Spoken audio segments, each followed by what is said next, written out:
Hey guys, how you doing? So today we're going to do a little watering video because I got a lot of questions asking me how I water teas, and it's really no uh, trouble on how to water them, and a lot of people think it's really complicated when it's really not. So with that said, I'm going to water a few specimens and show you really how I keep the humidity in tanks. So I don't know if you can see what I'm going to do. Set my camera on the tripod. Okay, maybe just a little bit more this way. And zoom in. There we go. Okay, so hope you can see me. Hello. Okay, so the first tea I'm going to water is g.rosea. A lot of people have this type of tarantula. This species requires 75% humidity. So basically what you have to do, get the tank open. A lot of g.roseas don't like wet substrate, so take, I would say, cold tap water, just overflow the water dish. Nurse your humidity. And if you really want, you take a little spritzer. This one I got from my floral shop.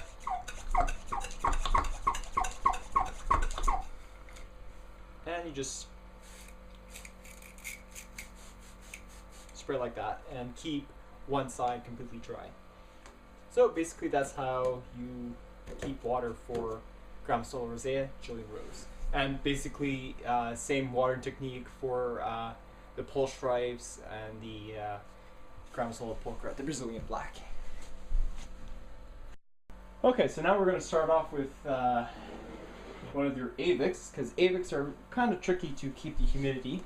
Ivics generally need about 80% humidity, 80 degrees Fahrenheit, and a lot of ventilation to survive. If you don't have any one of those three elements, chances are your Ivic may not survive well. So where is my Erdikins? She's probably very mean. Oh, she's right there. Okay. Take your water dish. Take your bowl of water.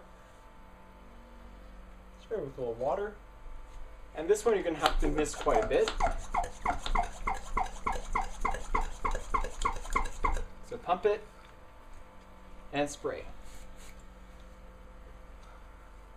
The chances are she's probably going to go out of her own enclosure. Yeah, just as I have expected. That's okay, let her do it.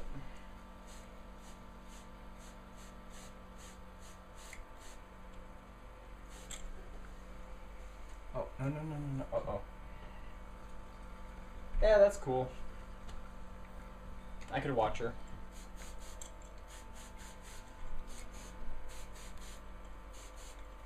You want to get really, really moist.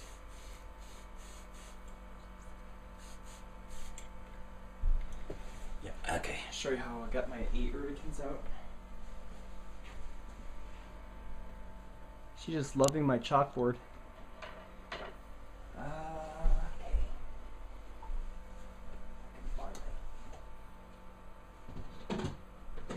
Look at that Ivic. That's a nice one. But too mean for you. See, even the most giant Ivics can show no mercy. Here, go back. Yeah, it's actually. Oh, no, that was pretty interesting. Okay, this one here is a Haplopelma mollifidim, Cobalt Blue. It's a nether spider that likes to be in a humid environment. People will ask me how its cage setup is. This is how it is. It's just basically a critter keeper about 3/4 full of substrate. I recommend potting soil mixed with vermiculite. Really good factors in keeping your humidity up. So, like I said, give it a water dish, and that's all you need. You don't need a hide or anything. So overflow the water dish and just spray.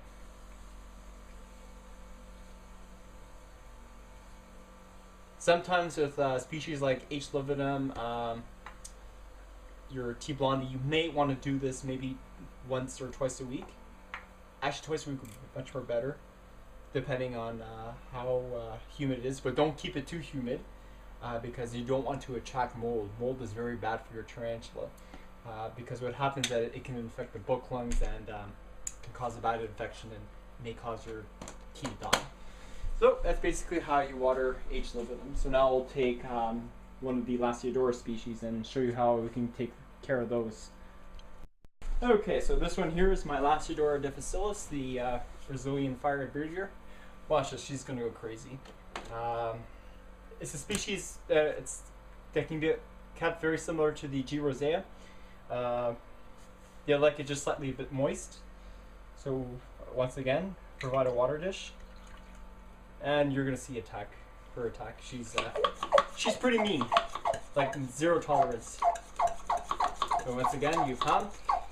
Sorry for the pump action.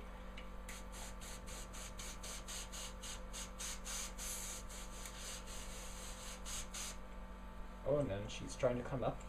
So if that happens, that's why I have a critter keeper. Just open the door, a little trap.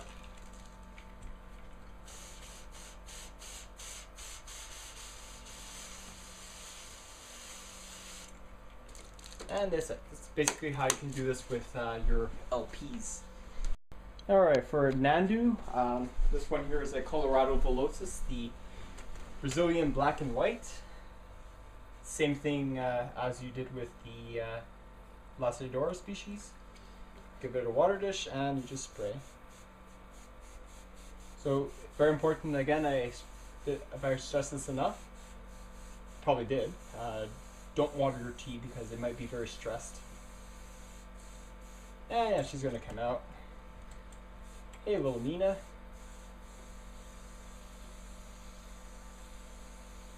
There we go. And yeah, she's just shook her hairs. Now for your dry species, like the Chromatopelma cyanopubescens, the green bottle blue, this is probably the easiest you need to water them. So, have a water dish.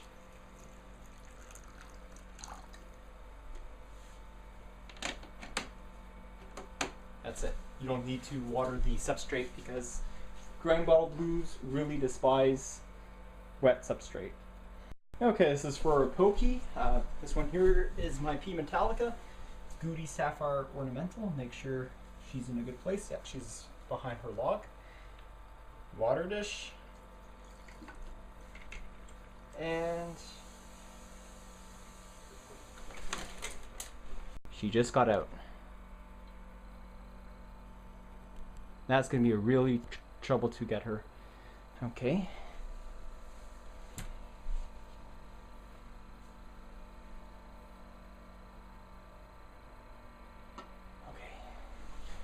And I'll just get her out and that'll be fine.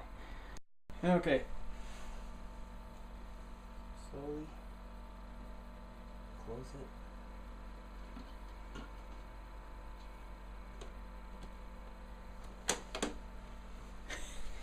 That wasn't supposed to happen, but if there's one thing you didn't learn from me and from Rob C, as to not mess with pokies. Okay, this one here is a Baboon. This one here is Chirnillochilus moranus, the OBT. Haven't seen mine since the September transfer video, but I'm assuming she's alive and well. She's probably in her coconut cave. So like I said, these like fairly dry substrate, so I'm just going to give it just a little moisture. Give it a water dish and just a little moisture wouldn't help, wouldn't hurt.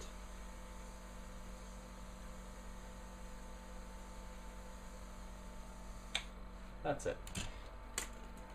And you just basically do the same thing for your Brachypelmas and pretty much any other genus. So my last tea I'll show you how to water is Theraphosa blondie because that one is actually kind of tricky to do, and yeah, so with that said, I'll show it to you this one.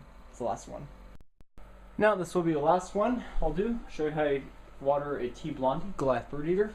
So I have Drusilla in here. So this species needs at least between 85% and 95% humidity. So if you have a water dish, that's great and hunky-dory. So just water. And this time you take the water that's in the spritzer is very warm water, not too hot, but just right. Open it up.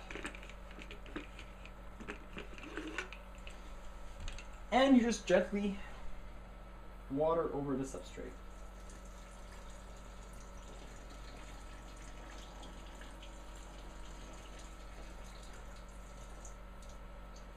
Just near the water dish. Now, in order to maintain your 85% humidity, don't know if you can see the camera. So once you close your mesh screen,